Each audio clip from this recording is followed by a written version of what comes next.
Good morning, friends. Welcome to another episode of the Essence of the Bhagavad Gita. Today we are still in chapter 3 of the Bhagavad Gita, the chapter on Karma Yoga.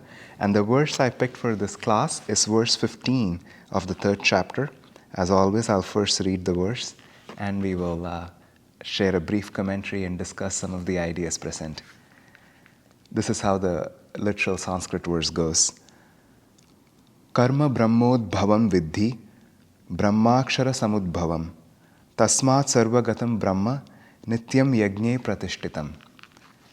And now I will read Swami Kriyananda's literal translation of the verse.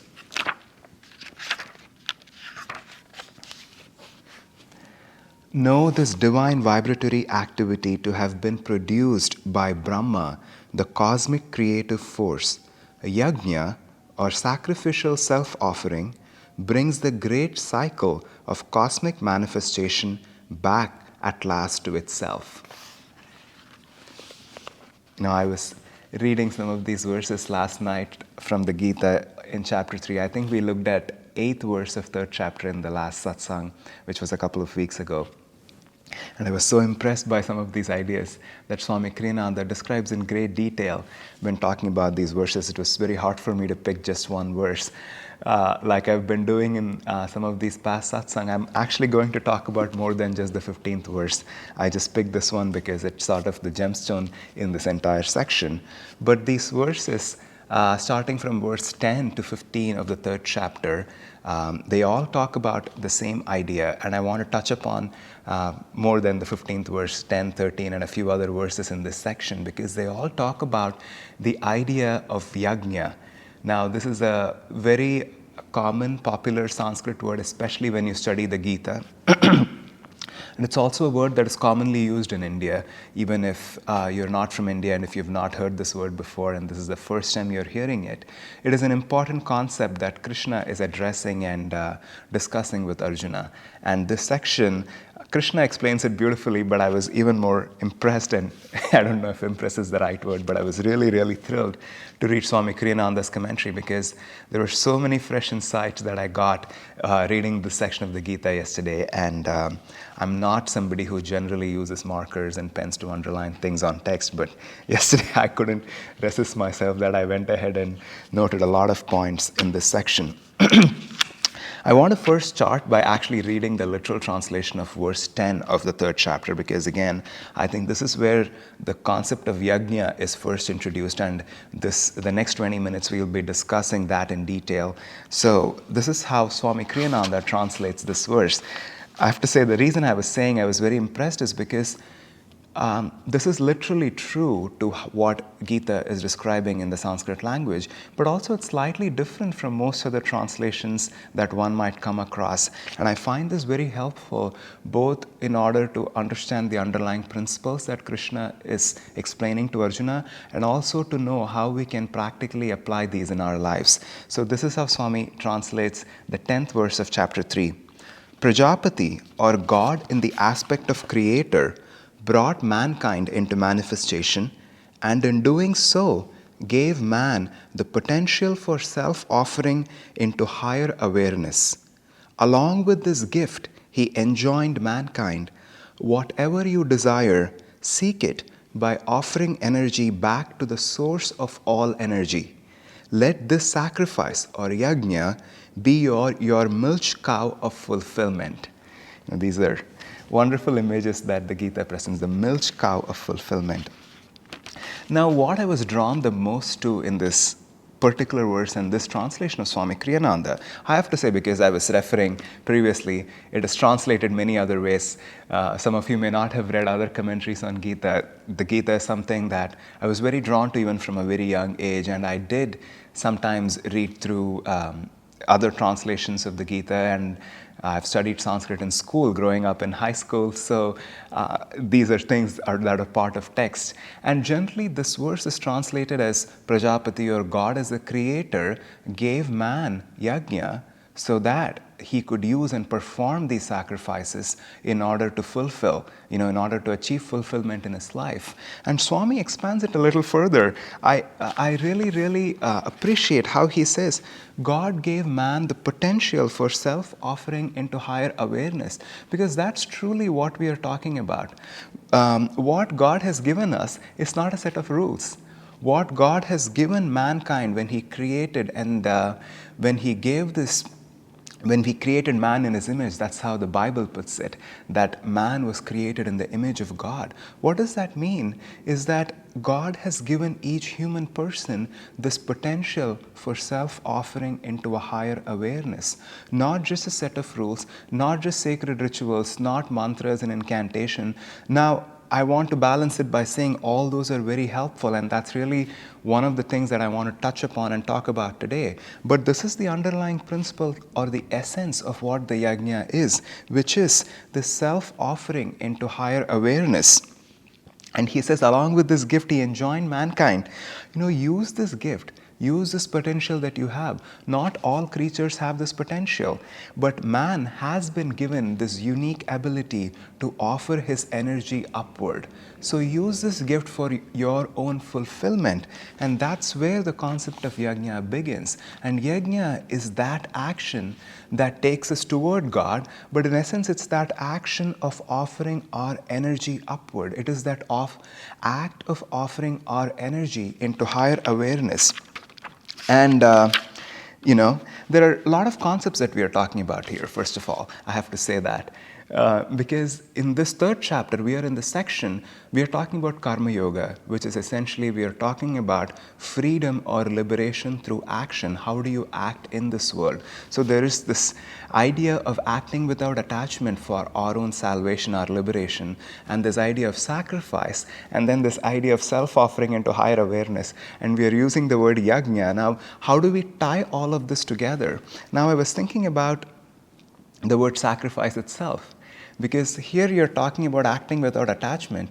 Now, where does the word sacrifice come in? Because it's a very interesting English word. And sometimes, these concepts that are spoken about in Indian scriptures in languages like Sanskrit, they do not have an exact counterpart in English. So we are trying to communicate these ideas using approximate English words, which makes a little more difficult to understand the right connotation and the context in which these are being presented. But in this case, I feel the word sacrifice is quite appropriate, or at least helpful for us in understanding one of the fundamental aspects of Yagnya. Because what it is that we are sacrificing? What is it that we are sacrificing in acting without attachment, in offering ourselves into higher awareness? Well, it is not in this particular section of verses, but again, right before he enters this particular part of the Gita, Krishna talks about action and the senses and the energy that is drawn out through the senses. Because this energy that God has given to mankind, that God has bestowed each one of us with, this energy by default, by its instinct, it is drawn towards the senses. It is very easy for us to let that energy flow out through outward desires, through the fulfillment that we are seeking outside in the world, and how we can always pursue that for pleasure. And the sacrifice that we are talking about when we are referring to Yagnya is that we are sacrificing that temptation. We are sacrificing that urge and drawing that energy back in. Now, is Yagnya the same as Nishkam Karma? I don't think we have come to those concepts yet in the third chapter. We will be in the next week or two, where Krishna says you want to act, you want to perform every action without attachment to the fruits. Well, in a sense, yes, but a Yagnya is a little more qualified. The Yagnya also refers to a specific action that we perform in order to make that offering, in order to be able to draw that energy and make a conscious, willful offering at the feet of the divine. Now, I want to also read verse 13. It's one of my favorite verses. It almost, I'll first read the translation and I'll tell you what I want to say about this verse. This is verse 13. This is the English translation as Swami Kriyananda writes it. Spiritually minded people, offering up the food they eat to its source in divine energy, incur no sin. Those, however, who make no such offering are verily feeding on sin. Some of my videos that I'd uploaded in the past, I've received some comments on online platforms about how, it seems like I'm talking about very universal and compassionate spiritual teachings, but sometimes the way I'm presenting them seems like I'm fundamentalist. Somehow it sounds like we're saying if you don't do this, you're going to incur sin, you're going to go burn in hell. Well, that's really not what Krishna is saying here. And that's why I was saying I was so thrilled to read Swami Kriyananda's commentary. I'm going to tie all this back into Yagnya. That's why I'm reading the commentary on this verse as well. Now, the way Swami Kriyananda puts the translation or explains this commentary is so beautiful. And again, it's the exact way in which we want to understand it. He says, man should feel that energy which enables him to move and breathe is not his own. Sin or delusion begins with that gleeful thought. How beautifully put. And here we are talking about, basically literally the verse says, and oftentimes it is interpreted that way when you only have the literal translation of the scripture. That's why you need an avatar like Yogananda ji coming to this plane to teach us what these scriptures mean. And you need commentaries such as this by Swami Kriyananda so we can understand and apply them in our own lives. Now, what this verse is talking about, especially with reference to Yagnya, like I was saying, the literal translation can be taken a bit far. It can become this rigid framework or rule that we set for ourselves, which if we don't live by, somehow we have incurred terrible sin. But what are we talking about? It's just offering a simple prayer before you eat food. And why is it so important? Why is it so important to offer that prayer every time you consume food? And why are we incurring sin if we don't? Well, the reason is very simple, as Swami Kriyananda explains, because if we don't, we get confused. We start thinking that this food was given for our pleasure, and that this food somehow contains the source of energy that we are seeking. And then from that, like Swami puts it, gleeful thought ensues delusion. Because that thought that this food somehow is what I'm looking for, this is a means for my survival, is where the delusions start. And we are consuming food at least 3 times a day for most people, and for many, many others, with the number of snacks and all the other meals that we have during the day, it can be many more. And every time we consume, we are either affirming our connection with a higher source of energy, or we are affirming our own delusion of thinking that this energy that is flowing through me, this breath that I'm breathing, is my own. This belongs to the ego. Whereas that delusion is what takes us on that downward spiral into that cycle of birth and rebirth, as Krishna explains. And what is going to take us out of it is the affirmation, is that Yagnya. So what is the Yagnya here? The Yagnya is that simple act of prayer. It doesn't matter whether you pray in Sanskrit or English or Hindi or what language, but just that affirmation.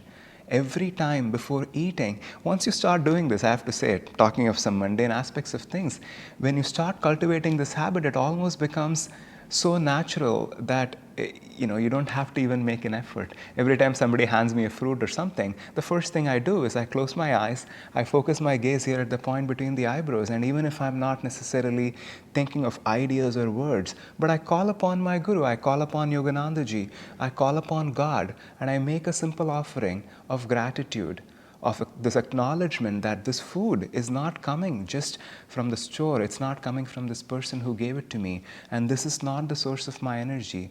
This is a means for consuming prana. This is carrying prana into my body, and that prana is helping me express consciousness. But beneath all of this drama is the simple reality that I am an extension of the divine, and everything that is flowing through me is coming from my divine source of all that energy. And Yagnya is simply that act. Yagnya is that act of self-offering, is all those conscious actions that we do during the day. It is a sacrifice if you think about it. In a sense, it is a sacrifice to think of God even before you eat food. I want to share with all of you, there's so many things that I have in my notes for today, but this is one of the things I wanted to share, which is Yogananda ji's prayer for the grace that he wrote for all of us before we eat food. And it's a beautiful prayer. And again, I thought it reaffirms so beautifully this concept and idea of Yagnya. And I'll read it for all of you. And you can easily find it on the internet, or you can write to me, or I can share it with you. It's a wonderful prayer to learn by heart and actually say a few times every day, perhaps before your meals. And this is the prayer he wrote. Heavenly Father, receive this food, make it holy. Let no impurity of greed defile it. The food comes from thee. It is for thy temple. Spiritualize it. Spirit to spirit goes. We are the petals of thy manifestation, but thou art the flower. Its life, beauty, and loveliness permeate our souls with the fragrance of thy presence. Yoganandaji, of course, is extremely poetic in the way he writes his prayers, and especially in his Whispers from Eternity. And that poetry helps you draw that heart energy up. It helps you go into that deep feeling nature that is the essence of who we are, and offer that back to divine. Now, talking of Yagnya and how we bring this, we make it a reality in our own lives, all these simple aspects, as simple as praying before you consume your food, is a part of it. And again, in this verse, the verse that we are actually looking at today, the verse 15 of the 3rd chapter, where Krishna is saying, Yagnya brings the great cycle of cosmic manifestation back to itself. Because this is the root, this is the way you take that energy back, and you can move yourself away from all suffering. Now, later on in the Gita, Krishna tells Arjuna, get away from this ocean of suffering, Why are you part of this? Now, in this verse, it's sort of the other side of the spectrum. He is balancing it by saying, act in this world consciously, engage with will, and use every action as a means for self-offering into higher awareness. And in a more practical sense, we were talking about the translation of the word Yagnya as sacrifice. And oftentimes it's also translated as sacrificial rite. Rite, not the word R-I-G-H-T, but R-I-T-E, which refers to rites and rituals. And again, in many of the literal translations, people take these verses as Krishna encouraging or suggesting strongly to Arjuna that he should be performing all the prescribed rituals as per the scripture, again, which is not a bad thing, but Gita is much more universal than that. It is not referring to a specific Hindu ritual or this offering or that offering, going to temple on a particular festival or waking up at 4 a.m. or doing this or doing that, but it's simply saying that find out for yourself what those actions are. Like I was mentioning a bit before, Yagnya is a little more specific than just an attitude. It's more than just the thought of God when we engage in this world, because we were discussing this, I believe, in the class before this one, where we were talking about the idea of karma, how we want to act in this world according to our own karma, and pay attention to our attitude no matter what we are doing and what comes to us in our own life. Now, Yagnya is slightly more qualified. It's slightly more specific. It is not just that I'm driving the car, I'm doing the dishes, I want to think of God. Yes, in a sense, that is also Yagnya, but specifically what Krishna is talking about is man has been given this ability to perform actions consciously, willfully, that take him closer to his own source, to find for yourself what those sacrificial rites are and make it a part of your day, just like offering a prayer before food. I was contemplating a lot yesterday about this prayer on food. My favorite line, I have to say, while I'm speaking about it, is, let no impurity of greed defile it. Sometimes I find it very useful to fast. Oftentimes, sometimes I do it once every month or so. Sometimes it's many months before I am able to do it. And when I do, I like to fast on water for a day or 1.5 days or so. And the sensation is so vivid when you're coming out of your fast. Oftentimes I'm eating a piece of carrot or an apple or something as simple as that, and I would just take a bite into that apple and just realize, oh my gosh, this is the most wonderful thing in this entire universe. Just that rush of sugar, that coolness of that sugar against your tongue, the crispness as you bite into that apple. You never notice it if it's just a snack that you're having every day. But once you're fasted, even just for a day, there's this you become intensely conscious and aware of the sensory pleasure that you can derive from something as simple as a piece of apple. Now, we want to be realistic and acknowledge and appreciate that it is the natural instinct with which our bodies are made. It is not harmful. The Gita is not a scripture that actually advocates extremes at all. The Gita is a manual for how we live in this world, how we seek fulfillment. Even in verse 10 that we looked at briefly, Krishna is saying, God as the creator made these yagnas so that you can perform them and seek fulfillment in this world. You can seek fulfillment in this world and also seek liberation. They are not mutually contradictory. So you can enjoy your apple as much as you want, but don't get confused. Don't let the ego attach to it. Offer that sensation, that pleasure, all of it up to the divine, and don't forget to offer a little bit of prayer before you bite into that apple, because that is the only way to not incur sin, which is to say, that is the only way to not get caught in this delusion by that greed. Oh wow, this apple is so great. And just, how if you've seen dogs or cats eat food when it doesn't matter if they're fasted or not. They might have just had a meal 4 hours ago and you put food in front of them. There's nothing that holds them back. They just go for it and they consume it with a lot of, for lack of a better word, greed, in the sense that they're drawn to it through their senses and they're seeking it so desperately, and that fulfillment is completely consuming their reality and they're fully engaged in it. Now, this is where this 10th verse of the Gita presents this important idea in spirituality. God, as Prajapati, did not give that ability to dogs, but he gave that to man. The dog does not have that potential for self-offering, whereas humans, we all do. We all have this ability to pause for a second and close our eyes and acknowledge that divine source before indulging even in that act of pleasure, if so, for the next few minutes. And in a sense, it is not just about praying before food. And what I want to end this brief morning satsang with is this idea of sacrificial rite, for us to be able to find ways to include this idea of yagnya in our own daily life. In one of these verses, I don't know which one, Swami Kriyananda says, Kriya Yoga is the highest yagnya, it's the truest yagnya.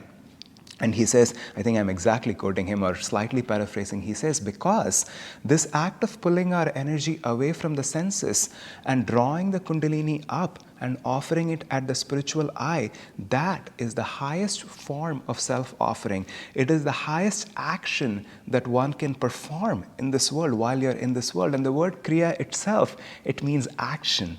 It is an action that you do, and that is the essence of Yagnya.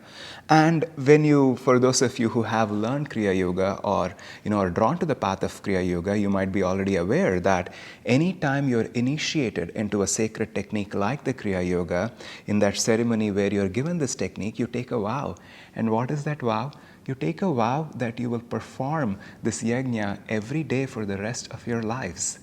Now that is the key that I want to leave you all with this morning, because that's what makes that a yagnya, that sacrificial rite, and that's what Krishna is encouraging Arjuna to do, and he's encouraging all of us to do.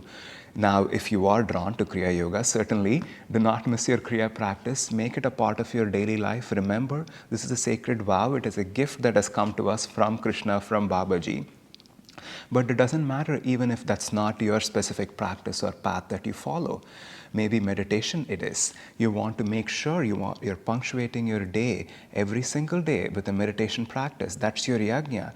That's that conscious act of self-offering that you're creating for yourself. And if you are, if you grew up in a Hindu household, or if you grew up with a traditional religious background, like most often how this verse is translated, Hindus call their morning and evening prayer Sandhya. You chant the Gayatri mantra, or you do your rituals, you light your lamp, you offer flowers, or whatever that is. That is yagnya. That is the yagnya that we are performing every day. These things, it's like, again, this verse is such a balance to something I was speaking about 2 or 3 days ago, where I think it was in the 2nd chapter where we were discussing this idea of the well and the land flooded with water and the purpose of rituals. What purpose is ritual of when we are seeking knowledge and realization, and how we want to tune into the spirit of all things and the essence of things and not get caught in the externals. And this verse, or this idea that I want to leave all of you with today, is quite the opposite. Well, it's not the opposite, but it's the other part of it, which is that rituals in themselves are not an end for anything. They are not the goal in themselves. But of course, they have a deep and strong value in our spiritual lives. So find those rituals for yourself. Let meditation be that ritual if you are able to make it so. And even if it's not, be it prayer, maybe chanting your rosaries, standing in front of the altar, offering flowers, doing a little chant, sitting for a few minutes in front of an altar, carrying a picture of divine with you. Perform those yagnyas every day of your life. Make it a sacred vow that is going to carry you through this world of Maya to help you draw that energy back into your own spine and always make that the center of your life. Everything else is happening, whatever your karma and dharma are in this world, they are going to unfold in their natural pace and in their natural way. And what we want to do is to always have those practices of yagnya in our own daily life, every morning, every evening, to perform, so we can make that connection with our own divine source. So with that, we'll end this morning, and I'll see you again next week with a different verse of the Gita. God bless you.